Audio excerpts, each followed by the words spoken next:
And tonight, we're also talking about banned books. You might be asking yourself, why bring this up now? Well, this week is the American Library Association's annual Banned Books Week. So the event launched back in the 1980s to draw attention to a surge of books that were being challenged in schools.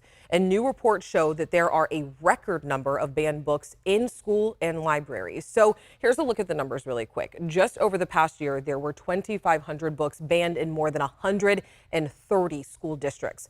The ban spans across 32 states, but it does not include California. Of those books, more than 40% of the banned books cover LGBTQ plus themes. Genderqueer, a memoir about coming out as non-binary, has been called one of the most banned books in the country.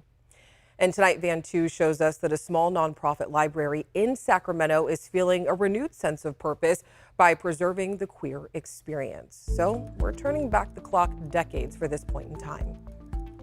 Immunodeficient syndrome is epidemic. Awareness urged for gay men. Holding a rare copy of the Sacramento Star in her hands. We didn't know at the time what HIV and AIDS were. Carrie Parsons says she's transported back in time. These are historical artifacts. They are snapshots of what was going on at the time. The newspaper for gay and lesbian Sacramentans circulated for about 2 years in the 80s. It's one of my favorite covers. It's just one edition of thousands in the Lavender Library's collection of queer newspapers and newsletters that circulated through Northern California. It makes me feel proud for the people that have gone before me and were so brave to speak out and to publish these things, to be seen in the world at a time when it was not safe to do that. The periodicals document the community's struggles, achievements, and culture, and the Lavender Library is on a mission to digitize and preserve the collection. We've been fighting for a long time, and that we're going to continue to fight, and that our rights are valid, our lives are valid, our love is valid. Board member Lennox Pescacona says they're passionate in preserving the periodicals for LGBT youth, as queer stories are censored across the country. When we ban those books, we are telling people that those stories don't matter. Pescacona says it was access to these type of books that helped them understand what it meant to be trans and helped them come out at the age of 24.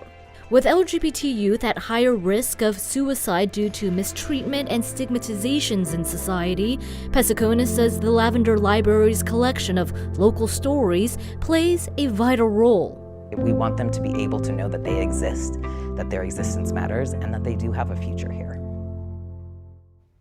And the Lavender Library is fundraising to purchase a large-scale scanner and digital space, and they're also looking for partnerships to preserve these rare newspapers, Alex. And Van, why is there a record number of banned books in schools and libraries? I mean, why now? Well, Alex, our Verify team actually dug into this very topic. Books are being pulled in political moves from school board officials or even those up high in state government. Now, most of these book challenges come from local action and advocacy parent groups, which say they have parental rights to deem what is obscene for their children.